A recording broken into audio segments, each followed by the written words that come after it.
la Universidad Nacional Autónoma de México.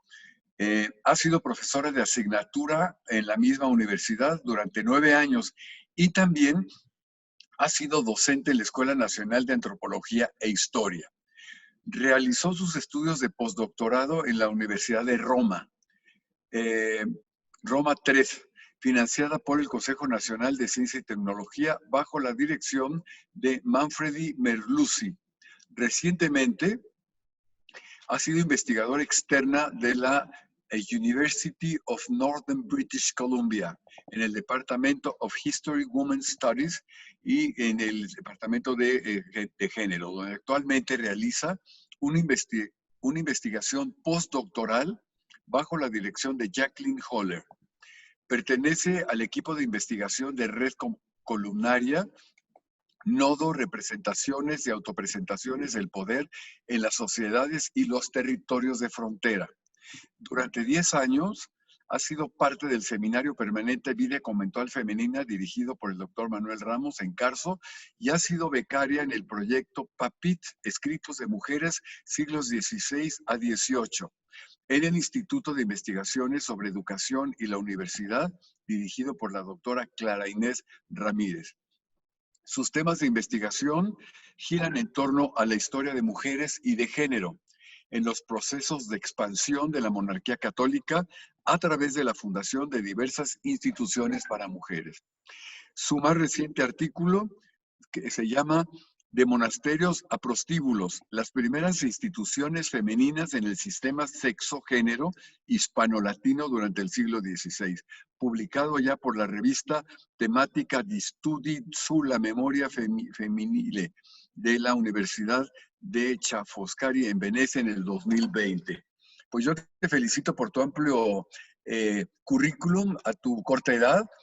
Te he seguido la pista desde hace ya varios años y la verdad eres una investigadora que da ejemplo de tu entrega a lo que han sido tus consultas en los archivos, tus estancias en las universidades y lo que ya tienes unas buenas publicaciones.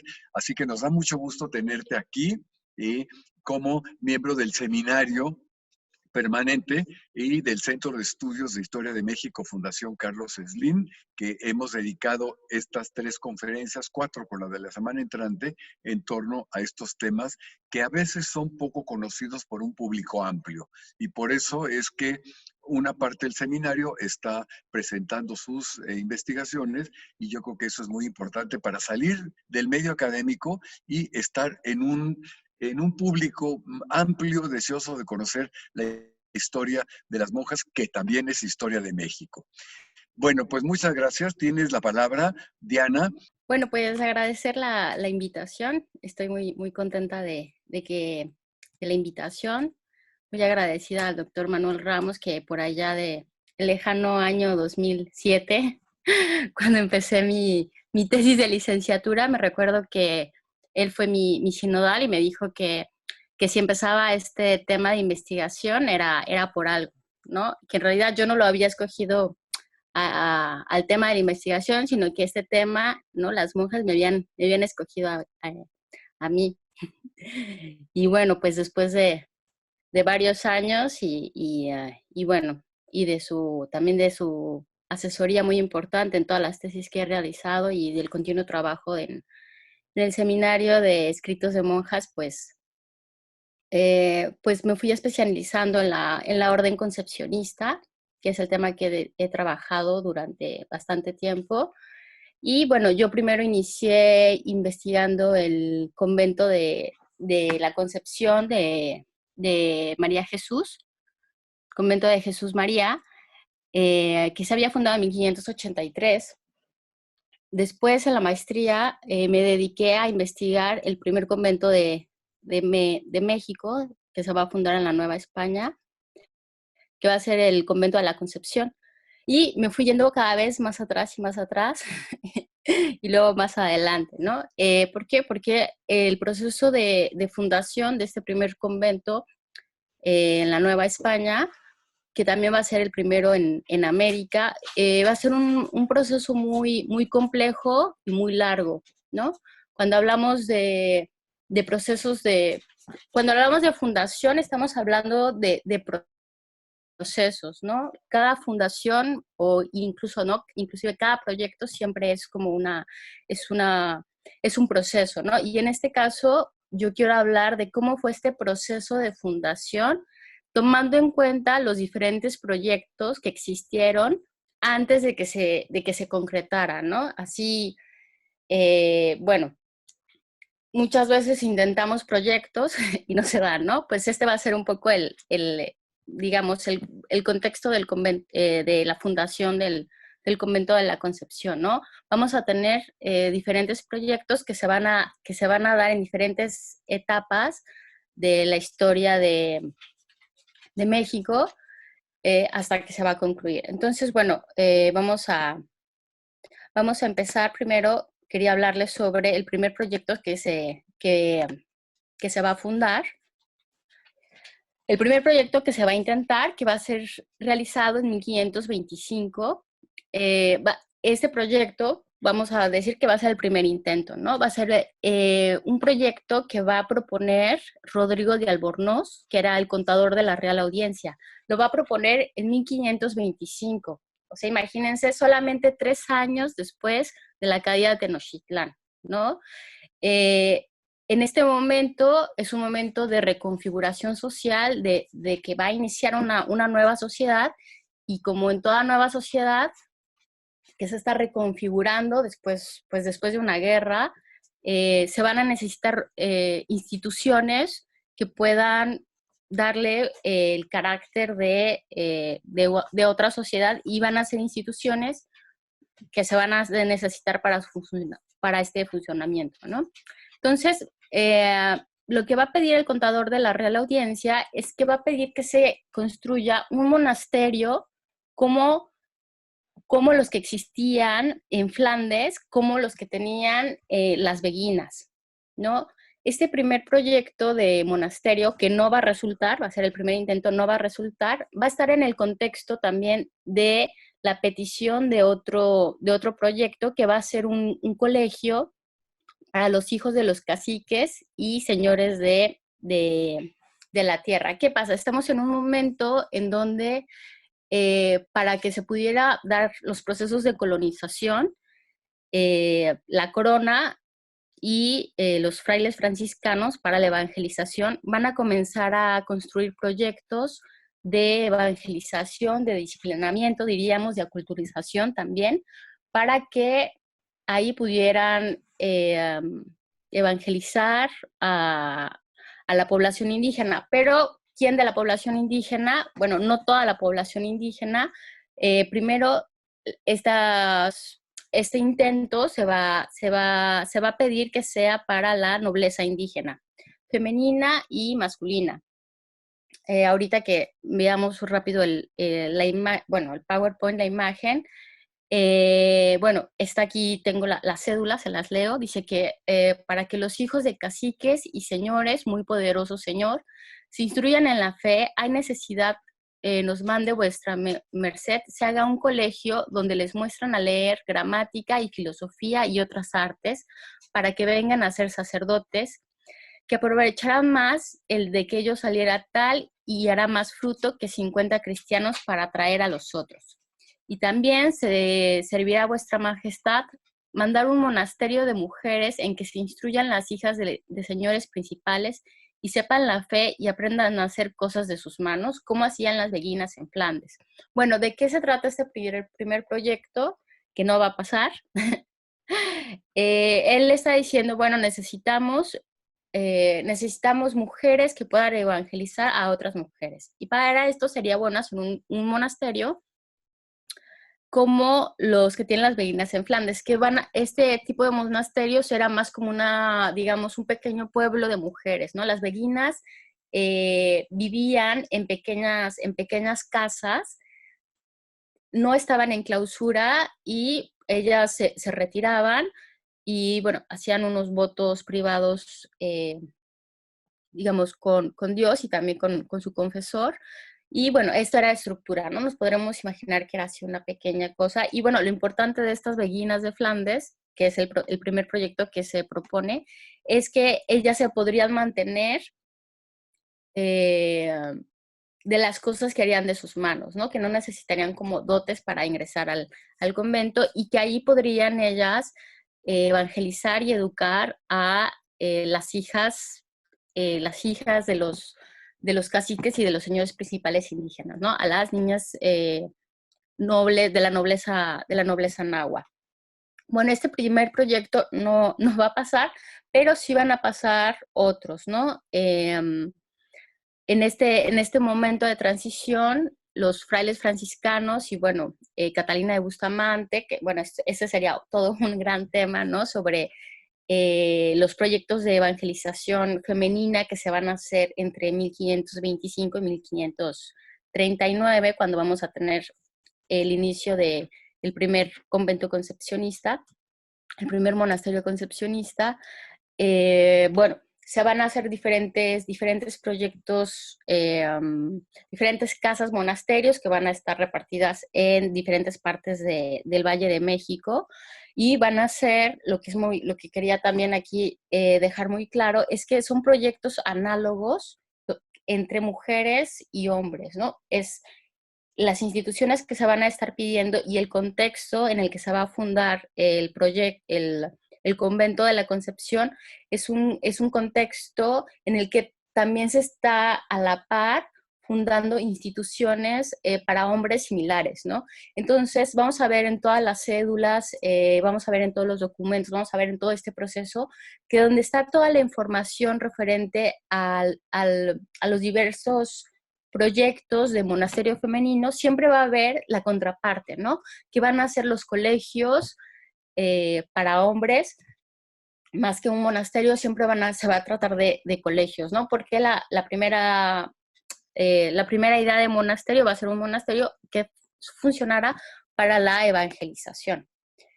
Bueno, el segundo proyecto se va a realizar en 1537 y lo va a proponer Fray Juan de Zumárraga, que, como saben, un personaje muy importante, muy famoso, muy interesante.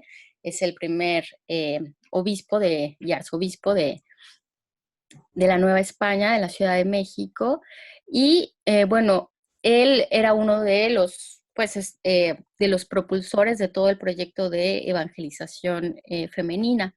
Entonces, este monasterio que él va a proponer, que yo le he llamado Monjas Encerradas, Niñas y Mestizas, va a estar en el contexto de la necesidad de evangelización de niñas y de indígenas, ¿no? De las niñas indígenas. Pero bueno, aquí el problema era quién eran las personas adecuadas para realizar esta evangelización.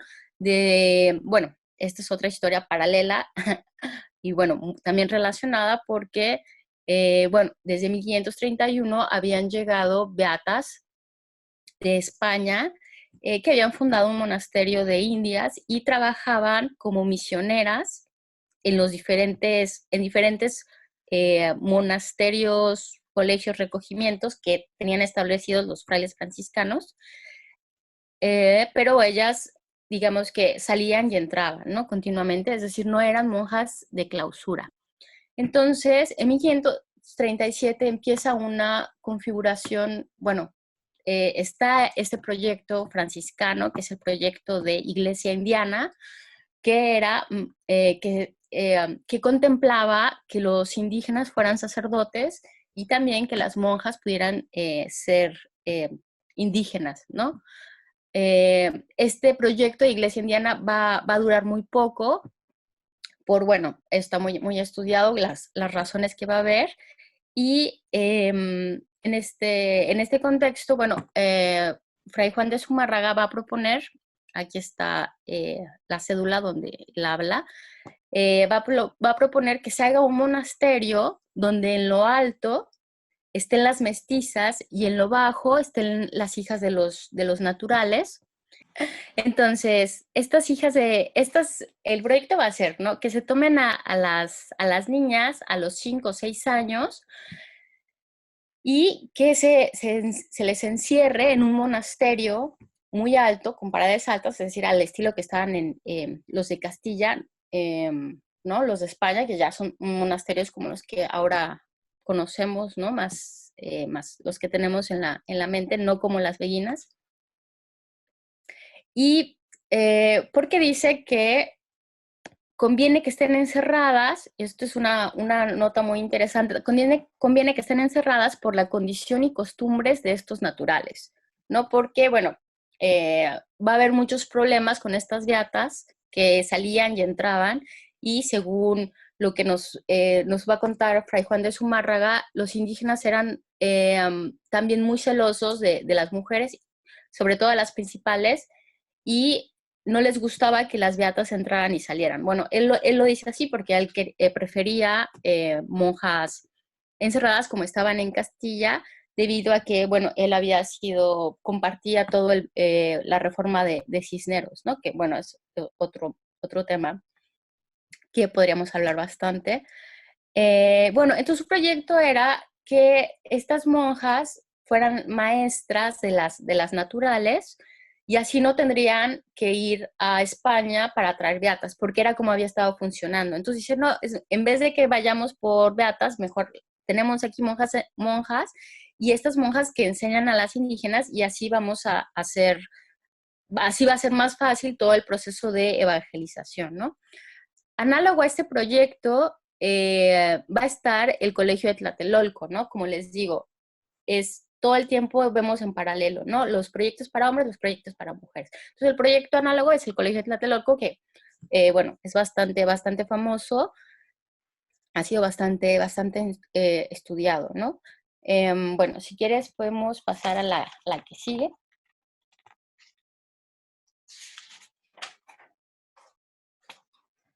A la siguiente. Bueno, este proyecto lo va a hacer Fray Juan de Zumárraga con otros obispos. Se va a mandar a Roma a evaluar, se va a mandar a la corona, y la corona le va a contestar en 1538 y va a decir que no. ¿Quién está haciendo desde 1531? Quien se va a hacer cargo de todos los proyectos de evangelización femenina y de los proyectos de monasterios, bueno, va a ser la reina Isabel de Portugal, que va a ser la esposa de Carlos V. Entonces la reina va a contestar que le parece que para la instrucción de las hijas de los naturales no es necesario que haya un monasterio de monjas profesas de la manera que están en estos reinos. ¿Qué es lo que había en la Ciudad de México? Un monasterio de indias donde estaban beatas que podían salir y entrar, y no estaban en clausura, ¿no? Sino que trabajaban, bueno, como ya lo he dicho. Entonces, bueno, claro, porque la reina tenía bueno, había relación con las beatas, y ya ellas tenían este modelo que parecía que estaba funcionando, ¿no? Entonces, bueno, esa sería una de las teorías por las que la reina contesta que no, en lo particular. Después, si vemos el contexto general de los procesos de colonización en este momento, ¿qué pasa, no? Se había creado una educación diferenciada para la élite gobernante en agua, ¿no? Femenina y masculina. ¿Por qué? Porque la estrategia política de la corona había sido mantener las estructuras del poder y del señorío indígena. ¿Qué quiere decir esto? Que realmente, estructuralmente, no se había cambiado mucho cómo estaba organizada la sociedad, ¿no? O sea, sí respondían estaban los nuevos poderes de los españoles, pero después por debajo toda la estructura seguía manteniéndose igual. ¿Por qué? Porque los indígenas seguían obedeciendo a sus principales, es decir, a sus reyes, a los que nosotros decimos reyes, caciques, ¿no? Ellos seguían obedeciéndolos a ellos. Por eso la estrategia era primero solo evangelizar, o más bien centrarse en una educación donde les enseñaban latín, etcétera, porque decían, ellos van a ser después los miembros gobernantes, y estos miembros gobernantes que, bueno, como sabemos, ¿no? O sea, va a haber un gobernador indígena de la Ciudad de México durante todo el siglo XVI, ¿no? Interesaba mucho que estos gobernantes tuvieran esta educación diferenciada, pero A partir de esta década, 1540-1550, Margarita Menegus, que ha estudiado bastante sobre este tema, bueno, señala cómo la corona empieza a cambiar la política y dice, no, ya no me interesa mantener una educación diferenciada para la élite indígena. Entonces, ¿por qué? Porque se deciden a destruir el señorío, es decir, a destruir el poder que tenían la nobleza y los principales frente a la población, ¿no? Entonces, el primer paso, pues ya no va a ser continuar con esta diferenciación de la educación. Entonces, a partir de este momento, se van a dejar de apoyar, bueno, más adelante, va a ser todo un proceso, se van a dejar de apoyar todos estos primeros proyectos, instituciones que tenían la intención de evangelizar a la población indígena, y eso era lo principal. ¿Por qué? Porque era una tierra de conquista, era un momento de conquista, ¿no? Digamos, no era un momento ya de guerra en la Ciudad de México, pero al exterior de la Ciudad de México seguía este proceso de guerra de conquista, y al interior lo que había que hacer era reafirmar las alianzas necesarias para mantener el poder. Entonces, estos primeros proyectos de monasterios pues tenían estos objetivos, ¿no? Bueno, si quieres pasamos a la siguiente. Bueno, en 1538, el Cabildo de la Ciudad de México, que va a ser un poder diferente al de los frailes franciscanos, vamos a pensar que en este momento en este momento de la colonización va a haber diferentes poderes, ¿no? Uno va a ser los frailes franciscanos, que van a tener mucho poder porque son los primeros que llegan, son los misioneros, son los que saben hablar, aprenden náhuatl, aprenden todas las lenguas, y además son los que educan a la nobleza indígena, ¿no? Entonces, estos son un poder. Después, el otro poder que va a haber es el Cabildo de la Ciudad de México, que va a ser el representante de los intereses de los conquistadores y de los encomenderos. Y estos dos grupos van a estar, van a estar continuamente en contradicción y en conflicto, ¿no? Los misioneros franciscanos siempre van a estar queriendo proteger la iglesia indiana, proteger los intereses de los indígenas, digamos, y los españoles encomenderos, bueno, van a estar en otro proceso. ¿Qué proceso va a ser? Bueno, buscar cómo establecerse de forma permanente en estas tierras. ¿Qué quiere decir? Que aquí va a haber un proceso de cambio de una sociedad que era una sociedad de conquista a una sociedad ya de colonia, ¿no? Donde ¿qué van a necesitar? Bueno, van a decir, ya nos vamos a quedar a vivir aquí.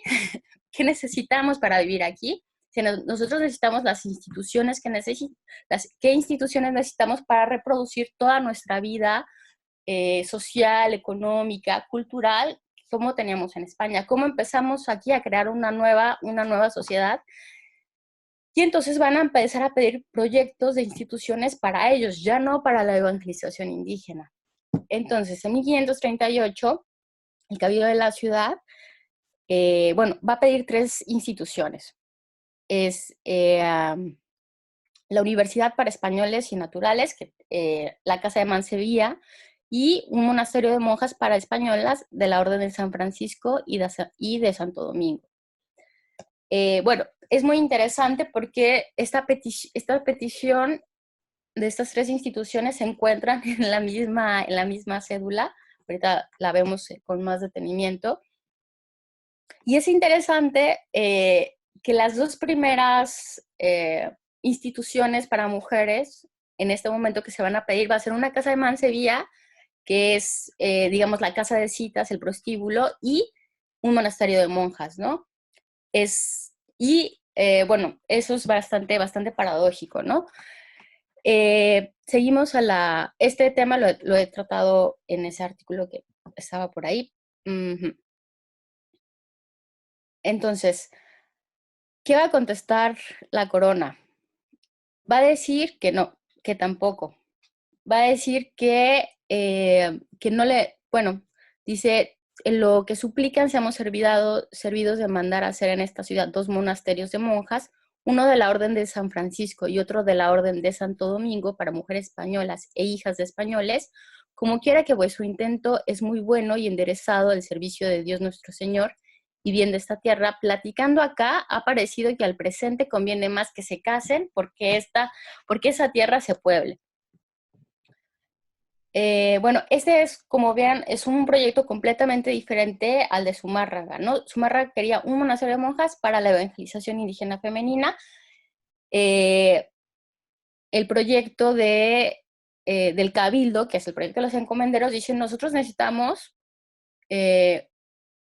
un convento para mujeres españolas, para nuestras hijas, ¿no? Mujeres españolas e hijas de españoles. Pero la corona les va a contestar justamente que no. ¿Por qué? Porque es un momento en el que se necesitaba que la tierra, como decían, se poblara, es decir, que vinieran, que los conquistadores se establecieran con sus familias y empezaron a poblar. De hecho, bueno, eso, durante esta época también se manda, por ejemplo, que todos los encomenderos tenían que regular su situación familiar, ¿no? Que no podían estar en concubinato, tenían que establecerse ya, casarse, ¿no? Y entonces, bueno, necesitaba más bien que si había mujeres españolas, estas se casaran, más que entraran a un convento, ¿no? Al parecer. Bueno, podemos pasar al siguiente, por favor. Y bueno, paradójicamente es muy interesante porque la corona niega la petición de la ciudad por hacer conventos de monjas, pero sí va a aceptar que se funde la universidad para españoles y naturales y también va a aceptar que se funde la Casa de Mansevilla, ¿no? El prostíbulo. Y en 1542, el cabildo vuelve a pedirle a la corona que se funde un monasterio, ¿no? Y entonces empiezan a explicar más qué pasa. Dices que hay mucho número de doncellas, hijas de españoles, legítimas y naturales, que es por esta petición que la corona, digamos, por esta normativa que la corona había impuesto, se tenían que regular las familias, entonces ya no podían tener las hijas naturales que tenían los conquistadores, los encomenderos por ahí, y entonces ellos empiezan a explicar, bueno, tenemos este problema, ¿no? Tenemos nuestras hijas naturales quiere decir que tuvieron las hijas antes de casarse, ¿no? Tenemos nuestras hijas legítimas y naturales, entonces, y además son de personas principales y honradas y todas no se pueden casar, ¿no? Le están contestando, no es así sencillo como que todas las españolas que llegan aquí se casen, ¿no? Primero porque no tenemos dinero para dotarlas. ¿Qué significaba esto? Que cuando en ese momento, como sabrán, ¿no? Para casarse se necesitaba una dote. Una dote que era dinero o propiedades que la familia de las mujeres tenía que darle a los hombres. Entonces, bueno, en este momento, y era muy importante que una mujer de las élites, ¿no? O que se querían constituir como élites, tenían que casarse con una persona de su mismo estrato social. Y para eso se necesitaba tener este capital, ¿no? Si no lo tenían, y si ella se casaba, por ejemplo, con otra persona pobre, la familia dejaba de tener es un prestigio social, ¿no? Entonces no podían casarlas con cualquier persona, tenían que casarlas con alguien de su mismo estrato social. Y eso era un problema, bueno, que se daba también en España muchísimo, ¿no? Que había muchísimas mujeres que no se casaban porque no tenían una dote suficiente, ¿no? Entonces, bueno, ante este destino, ¿qué pasaba? Podían quedarse en casa, pero siempre era problema, y aquí lo mencionan, ¿no? Por la seguridad del estado de tales doncellas, ¿no? Porque tendrían que estar en casa, no podían salir, tenían que mantenerse en su estado de doncellas, ¿no? Que quiere decir que, bueno, de virginidad, digamos, ¿no? Y no solo de virginidad, sino de un prestigio social, de una buena honra, de una buena fama, ¿no? Entonces, vamos, tenía que ver también con el concepto, esta idea de proteger la moral de las mujeres, ¿no? Entonces dice, bueno, por la seguridad del estado de tales doncellas, ¿por qué? Porque no podemos primero mantenerlas todo el tiempo como doncellas y también porque, bueno, es un momento de mucha agitación política, ¿no?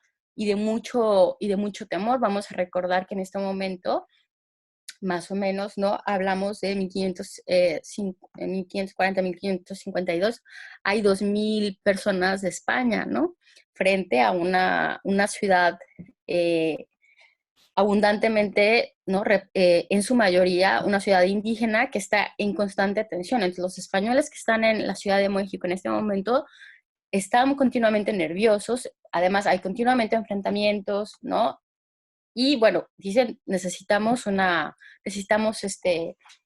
monasterio por esta razón. ¿Qué más dicen? Bueno, otros justos impedimentos, que ahí podemos echar a andar la imaginación, pensar cuáles otros justos impedimentos podrían ser para que una mujer no podría casarse, ¿no? Bueno, esto va a pasar en 1542, pero sorpresa, pasamos a la que sigue, por favor. Bueno, es un mapa de la Ciudad de México en 1550. Es el mapa más representativo, bueno, de 1550, ¿no? Es el mapa más representativo. Más o menos quería que lo vieran para entender esta situación, ¿no? ¿Qué significaba estar en una ciudad que es completamente poblada en su mayoría por los nahuas, ¿no? Frente a un pequeño grupo de españoles, ¿no? Entonces, bueno, constantemente había tensión, ¿no? Por favor, pasamos a la que sigue. ¿Qué va a pasar? Pues algo bastante inusual, ¿no? Fray Juan de Zumárraga, como fraile franciscano, se va a aliar con el Cabildo de la Ciudad de México, aunque siempre van a chocar siempre durante mucho tiempo, como les había comentado, y con la Cofradía del Santísimo Sacramento. Y van a decidir en 1540, perdón, ahí pues en 1541, fundar el Monasterio de la Madre de Dios, que va a ser perteneciente a la Orden de la Inmaculada Concepción.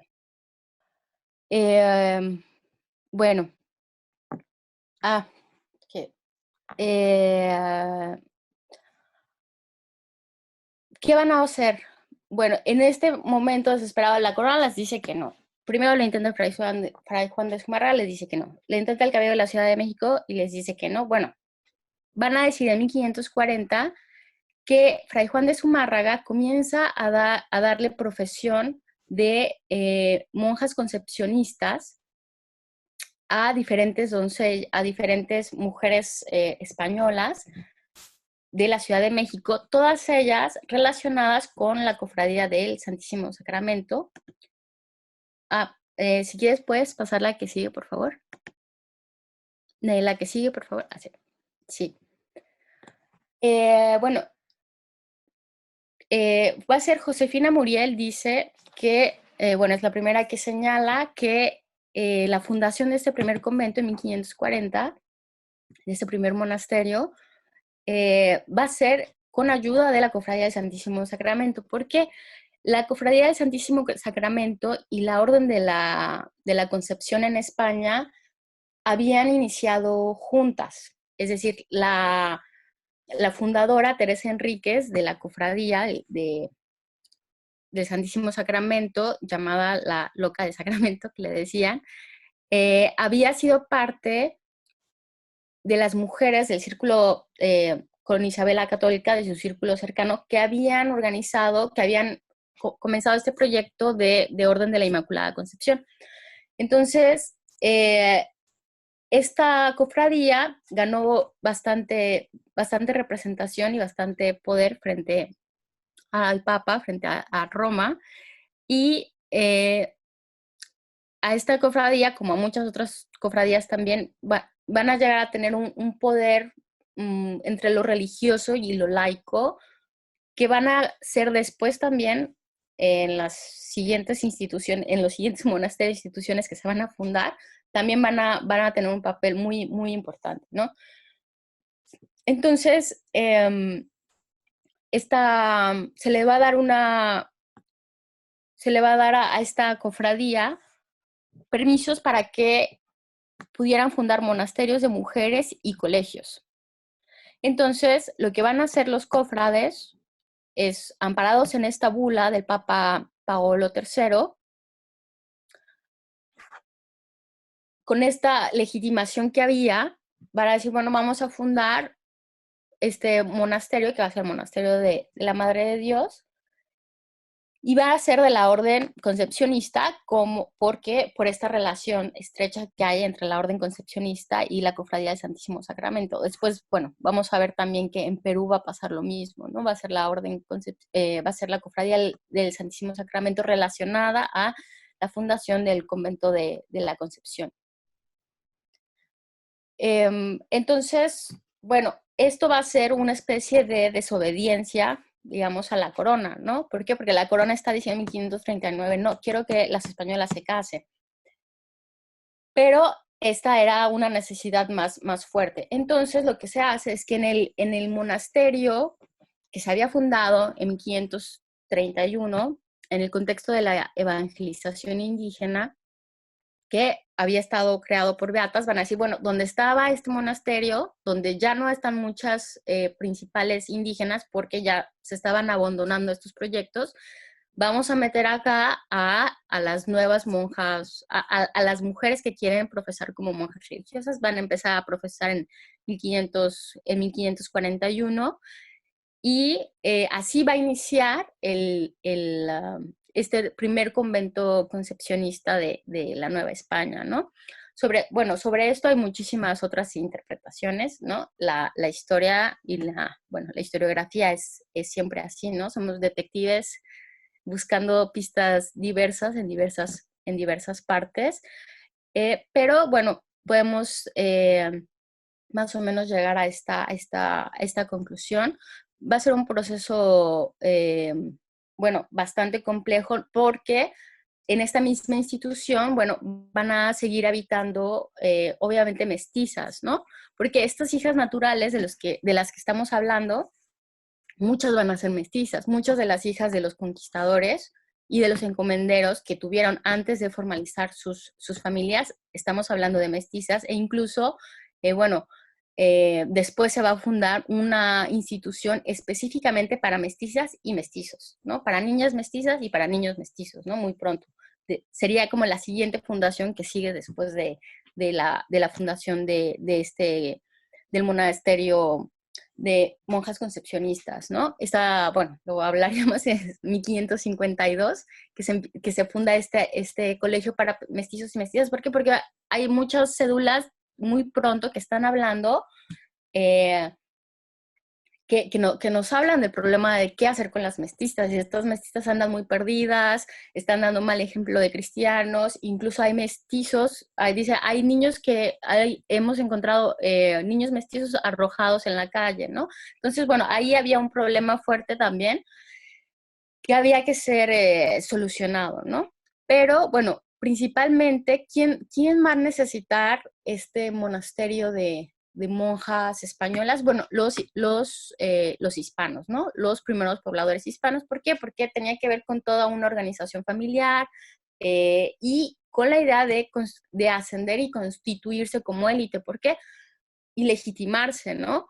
Porque tener una hija, un miembro de tu familia dentro de un convento, les daba muchísimo prestigio social, ¿no? Y todos estos nuevos pobladores, justo algo que van a estar buscando continuamente va a ser una legitimación política, ¿no? Y social, y ascender. Bueno, seguimos, por favor, con la diapositiva que sigue.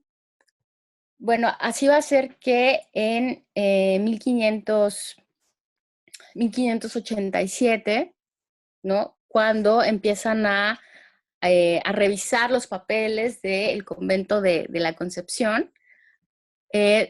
Bueno, esto es lo que van a encontrar, ¿no? Dice, inquiriendo con diligencia y cuidado sus orígenes y fundaciones y sus aprobaciones apostólicas, no pudo hallar cosa cierta y clara de la aprobación apostólica de los dichos monasterios. Esto, o por la medugencia pasada, o sucesión de los tiempos, o porque se crea que la común aprobación de las dichas reglas era y bastaba se hiciese por los privilegios de los frailes menores, dichos de la observancia, que sí, bueno, de Fray Juan de Zumárraga, y de su orden, de donde él, dicho Juan, había sido religioso profeso, y que de aquí había mandado la dicha fundación, todo lo cual había causado grave y no pequeño escrúpulo en la conciencia de las dichas monjas, ¿no? Bueno, aquí me salté varios años, pero va a ser un proceso muy largo, ¿no? De 1540 a 1587.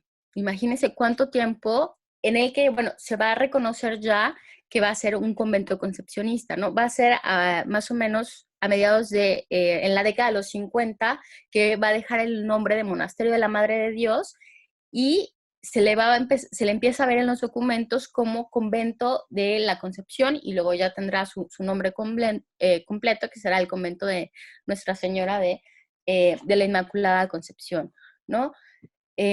Después, ¿quiénes van a poblar este monasterio? ¿Quiénes van a ser las primeras religiosas, ¿no? De este convento? Bueno, muy interesante, también como un anuncio, ¿no? Una de las primeras va a profesar en 1545, Ana de Soto Quiñones, que va a profesar como Ana de San Jerónimo, que, bueno, la historia de ella la presento ahí en el libro que está pronto de salir con el doctor Manuel, de Monjas Benditas. Y bueno, es muy interesante porque justamente Ana de Soto Quiñones migra a la Ciudad de México cuando tiene 10 años. Ella llega alrededor de 1533 a la Ciudad de México y imagínense, la corona pagó el viaje de ella y de su hermana, de dos hermanas de ella, para que llegaran a la Nueva España a poblar la tierra, ¿no? Así dicen las saludas, las mandamos para que pueblen la tierra. Y cuando tiene Ana de Soto 22 años, es una de las primeras en que va a profesar como monja concepcionista, ¿no? Y bueno, justamente lo que no quería la corona, queremos que la tierra se pueble y que las mujeres se casen, ¿no? Manda dinero para que vayan y se casen y Ana de Soto entra al monasterio, ¿no? Eso es algo muy, muy interesante. Ana de Soto Quiñones, esta de las primeras monjas, va a ser cuñada de Bernardino de Albornoz, que va a ser el fundador de la Cofradía del Santísimo Sacramento y además va a desempeñar siempre un papel muy importante dentro del gobierno de la ciudad, ¿no? Dentro de la Real Audiencia. Entonces vemos aquí cómo les digo este ejemplo, ¿no? Porque con este caso de Ana de Soto Quiñones entendemos un poco en personas lo que vemos a veces en los documentos, ¿no? Es decir, como alguien de la Cofradía del Santísimo Sacramento, que es parte del gobierno de la ciudad, justamente mete a su cuñada ¿no? Un miembro de su familia, Ana de Soto, habrá decidido o no habrá decidido entrar al monasterio, ¿no? Yo creo que decidió entrar al monasterio, no lo podemos saber, esto ya es parte de la imaginación, pero bueno, por decirles un poco la estructura de este momento de la sociedad y cómo, bueno, va a ser muy importante quiénes son las primeras que empiezan a ingresar como monjas, ¿no? Todas las demás, bueno, que es muy extenso, empezar a nombrarlas todas, van a estar relacionadas con los miembros de la Cofradía del Santísimo Sacramento y también van a entrar, que es una de las monjas que van a ser más famosas, bueno, que deberían de ser más famosas, quizá no lo son lo suficiente, van a ser las nietas de Moctezuma II. Van a ser las hijas de Isabel Moctezuma Tecuichpo. Ellas van a entrar en 1551 al convento de la Concepción, el monasterio de la Madre. En ese momento ya es el convento de la Concepción, así lo llaman. Y bueno, se trataba de la nobleza, una de las partes de la nobleza indígena más importante, sino es que la más importante en realidad, ¿no? La más importante, la única que va a ser como, de las únicas que se va a hacer completamente reconocida frente a la corona, ¿no? También, bueno, para acabar pronto, quería poner en contexto un poco estas fundaciones, ¿no? ¿Qué pasa? ¿Qué otro monasterio se está fundando en este momento? Bueno, en el Virreinato de Perú también tenemos el primer convento fundado en 1552 en que va a ser un convento franciscano de Santa Clara, en Cusco, y este convento va a llegar a ser habitado hasta por 500 mujeres, todas van a ser princesas y familiares de princesas incaicas, ¿no? De la nobleza incaica. Aquí sí es muy claro cómo este proyecto de monasterio era más parecido quizá a lo que estaba esperando Zumárraga, ¿no? O sea, entran toda la nobleza incaica, bueno, no toda, pero una importante representación de la nobleza incaica entró a este convento de Santa Clara, pero entraron para ser evangelizadas, educadas, ¿no? Y después salían para casarse, que era un poco lo que hubiera querido Zumárraga que pasara a Nueva España, ¿no? Bueno, más o menos para contextualizar, ¿no?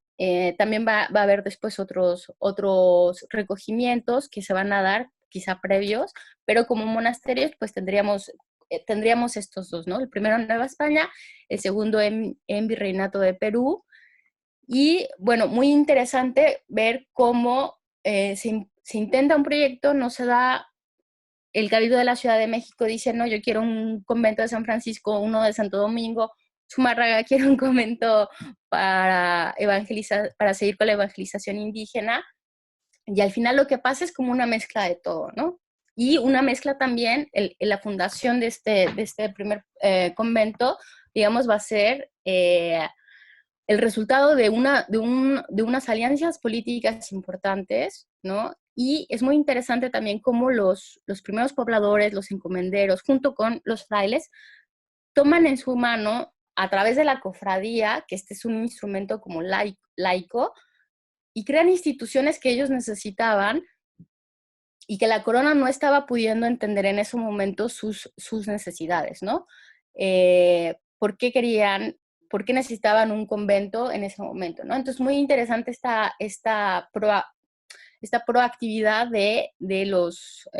pues de los pobladores, ¿no? De los primeros pobladores, de los primeros de la Ciudad de México, ¿no?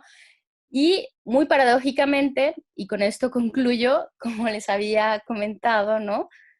Cuando el Cabildo había pedido que quería la universidad, que quería la casa de Mansevilla y que quería el monasterio, en realidad el primero que empieza a funcionar es el monasterio. El que la corona había dicho que no, ese es el primero que empieza a funcionar, y después, en los años 50, es que se va a fundar la Real Universidad de México y la casa de Mansevilla, que va a ser la casa de las Gallas, ¿no?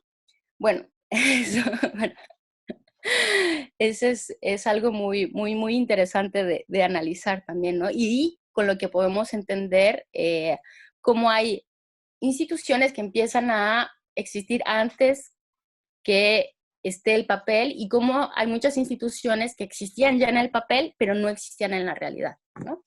Bueno, pues muchas gracias. Muchísimas gracias, Diana, porque nos has mostrado el proceso de la fundación, que es interesantísimo, y cómo te has basado en documentos muy tempranos para ver la necesidad de la creación de instituciones para mujeres, ¿no? Tienen muchos saludos, excelente tarde, etcétera. Pregunta por ahí, Cristina Ríos, dice, las hermanas de la vida común, yo me imagino que es con referencia a las beguinas. Sí, exacto. O sea, mi pregunta es básicamente, sí, ¿cómo era el modelo de las beguinas de Flandes? Si eran hermanas de la vida común, porque hay un tema de que eran amanuenses, en fin, y educaban a niños. Si el modelo de estas mujeres beatas que venían acá a la Nueva España, lo que tú has investigado, se parece a ese modelo y las formas de espiritualidad. ¿Podrías ahondar un poquito? Sí, pues Mira, sobre este modelo de las beguinas, creo que no era, tenían una estructura mucho más independiente, ¿no? En el sentido de que no pertenecían como tal a una orden, ¿no? Después, esa sería un poco. Y podían mantenerse a sí mismas, ¿no? Y vivían separadas, que eso me gusta mucho, ¿no? Vivía cada quien separadas y no, digamos, no estaban en un claustro, sino sería más como un pequeño pueblito de mujeres, ¿no? Entonces, sobre las beatas que llegaron a la Ciudad de México, bueno, hay muchísimas interpretaciones. Josefina Muriel empieza a contar, bueno, están todas las crónicas también, que empiezan todas las crónicas del siglo XVII, del siglo XVIII, que nos cuentan de estas beatas que llegan. En estas crónicas se dicen que algunas eran monjas que venían de Salamanca, bueno, etcétera. Después, Concepción Amerlin también también lo ha estudiado bastante, con bastante profundidad. ¿De dónde provenían estas beatas? ¿Quiénes eran ellas? Y, bueno, todas las, sí, toda su diferencia, ¿no? Si tenían votos o no tenían votos. Esto es muy importante, ¿no? En el momento en que en 1525, ¿no? Estemos en el contexto de la reforma del cardenal Cisneros, en el que Fray Juan de Zumárraga va a estar educado, ¿no? ¿En qué consiste esta reforma? Sobre todo va a ser la sujeción de todas estas beateríos a el poder diocesano y a que fueran parte de las órdenes franciscanas, ¿no? Entonces, este control, bueno, lo vamos a ver también repetido un poco acá en la historia de las beatas, y las beatas que van a llegar a la Ciudad de México, bueno, yo me he centrado sobre todo en una que me gusta mucho, que se llama Catalina Hernández, que ella, por ejemplo, ella era una beata emparedada de Salamanca. Estaba emparedada, ¿qué significa? Que al lado de las iglesias, no, yo también primero pensaba, tenía una pared encima, pero no, sino al lado de las iglesias se usaba que se construía una habitación y ahí se quedaban, ahí decidían profesar de manera individual las mujeres, pero no pertenecían a ninguna orden.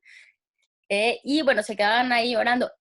Catalina Hernández es una personaje muy interesante porque va a hacer una amistad con, bueno, esto ya es como un chisme de romance, pero va a tener una amistad muy peligrosa que la va a llevar a la Inquisición ante Zumárraga, cuando está en Nueva España, porque la van a acusar de alumbrada y porque tenía una intensa amistad con un Íñigo, que era uno de los seguidores de Ignacio de Loyola, que la sigue a la Ciudad de México cuando viene con otro grupo de beatas, que a la fecha no nos ponemos de acuerdo, pero porque está muy dispersa la información, hay diferentes partes, pero bueno, llegan más o menos al principio, llegan 6 beatas, 3 de Salamanca, 3 de Sevilla, llegan en un grupo de 17 mujeres, y ellas empiezan este proceso de evangelización, pero ¿qué pasa? Ellas no son beatas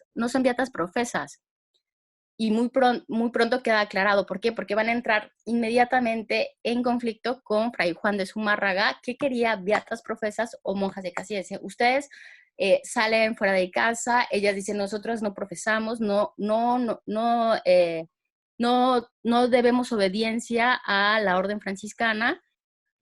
Y bueno, el pleito va a estar durísimo, entre que acusa esta de alumbrada, luego otra, Juana Velázquez, otra de las beatas, va a tener que irse a vivir va a tener que viajar a España a entrevistarse con la reina Isabel para aclarar la condición jurisdiccional de las beatas, para que Zumárraga bueno, no las enclaustrara, porque era lo que él quería, ¿no? Por eso después en la instrucción de 1537 dice que vengan, aquí es mejor que haya beatas encerradas o monjas encerradas, porque los naturales no quieren dar a las hijas porque ven que estas, bueno, este es otro tema bastante amplio, Pero, bueno, esta historia es muy, muy interesante también de las beatas, porque van a estar llegando bastantes, ¿no? Van a ser terciarias franciscanas después, otras que van a llegar, algunas también parece agustinas, terciarias franciscanas.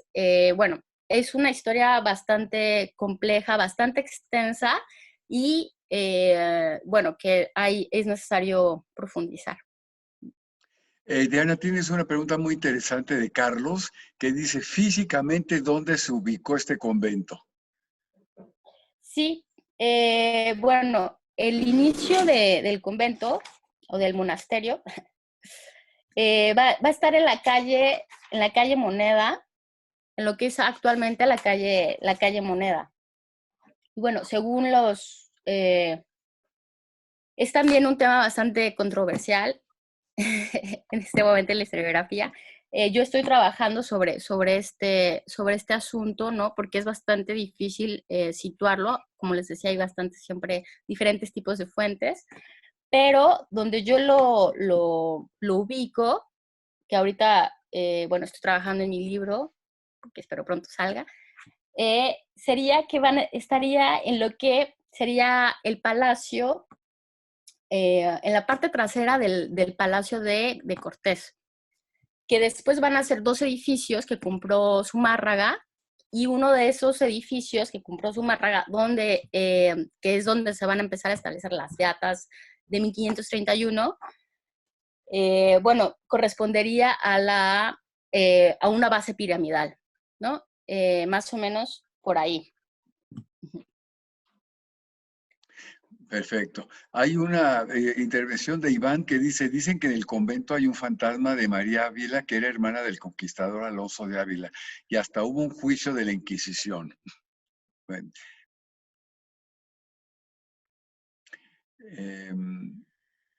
bueno, otra pregunta también, bueno, más bien, sí, de Ana Belén, dice, su libro, Fundaciones Paralelas, la Real Universidad de México y el Monasterio de la Madre de Dios, ¿dónde se puede conseguir?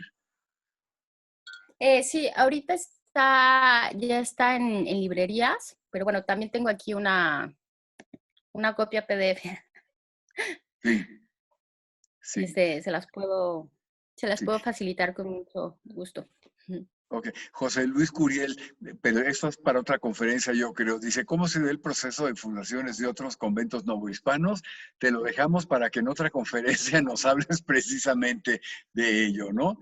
¿Dónde no hay fantasmas en el centro histórico? Pues obviamente por todos lados. Yo creo que hay tantas historias tan misteriosas, tan atractivas, que nada más con entrar a ciertos lugares se siente, ¿verdad? Sí. Dice, dice el biólogo Agustín Quiroz, dice, en uno de los números de la revista Relatos e Historias de México se encuentra toda la información. Me imagino que de la cuestión arquitectónica, ¿verdad? Dice Ana Belén, las monjas de este convento y otros conventos participaban en la evangelización. De ser así, ¿de qué manera lo hacían? Bueno, no. En el momento en que se vuelven monjas, entran en clausura y no pueden salir, pero sí van a participar, digamos, en la educación, ¿no? De otras mujeres, ¿no? Bueno, vemos, por ejemplo, el caso de Santa Clara de Cusco, ¿no? Donde las monjas van a participar de la evangelización de las princesas incaicas, ¿no? En el caso de este monasterio, bueno, sabemos sabemos las mujeres españolas que entraron, no sabemos otras mujeres que entraron, sabemos de las mestizas que eran de la nobleza indígena, pero bueno, probablemente como funcionaba en otros monasterios de esta misma época, también va a tener esta función de educación, ¿no? Inclusive bueno, la tesis que yo manejo es que dentro también van a estar bastantes mestizas y después de 1552 va a ser necesario hacer una institución solo para mestizas, ¿no? Entonces, en ese sentido, pues sí estarían trabajando sí, más que la evangelización, bueno, en la educación, ¿no? Antes antes de 1540, es los monasterios, bueno, el monasterio que había, que se le llama así en los documentos, y los otros establecimientos sí estaban dedicados a la evangelización indígena. Después de 1540, no. Uh-huh. Pues muy bien, bueno, pues a ver, Alicia Basarte tiene un comentario. Diana, ¿a qué cofradía del Santísimo Sacramento te refieres? ¿A la que se queda en San Francisco o a la del Santísimo Sacramento que pasa a la incipiente catedral con el nombre de Santísimo Sacramento y Caridad en 1538 y que en 1548 fundó el Colegio de Nuestra Señora de la Caridad, conocida como el Colegio de Niñas? Sí, exactamente, a esta última, a la que va a fundar el Colegio de Niñas, que también, ¿no? Va a ser el que va a fundar, la cofradía va a ser la que va a fundar el Colegio de Niñas, ¿no? Que son, uh-huh.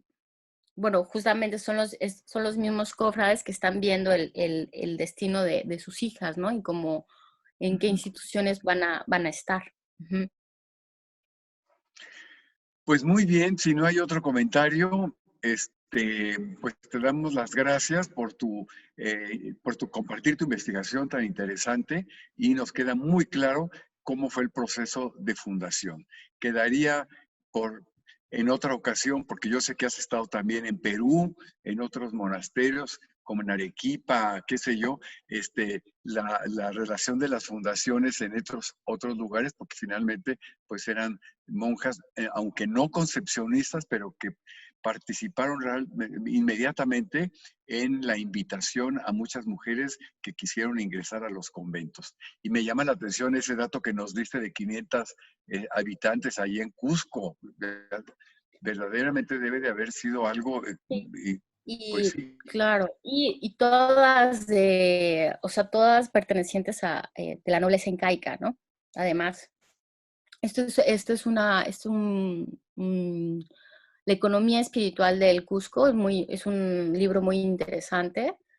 Bueno, lo pueden consultar y, bueno, además, en el que entraran las princesas incaicas dentro del monasterio sirvió como una forma de pacificación. Además, tuvo toda una razón y una estrategia política, ¿no? Detrás del el que entraran. Qué Entonces, bueno, interesante. Pues qué sí. interesante. Bueno, pues Diana, pues feliz estancia en Italia. Allá ya son las 8 de la noche, 8 y pico. Te agradecemos a nombre del Centro de Estudios, desde luego del seminario, Vida Conventual Femenina, esta participación tuya que siempre nos deja con muchas ganas de escucharte más, de leer más y finalmente pues es profundizar en la historia del virreinato y por lo tanto la historia de México. Pues sin más, nos vemos la próxima semana, todavía con el tema de religiosos. Concluimos la semana entrante y bueno, pues gracias a todos los que nos siguieron, que fueron casi 90, que te quisieron escuchar, así que adelante, nos dejas con un muy buen sabor de boca para seguir profundizando en esa historia de estas mujeres que se enclaustraron.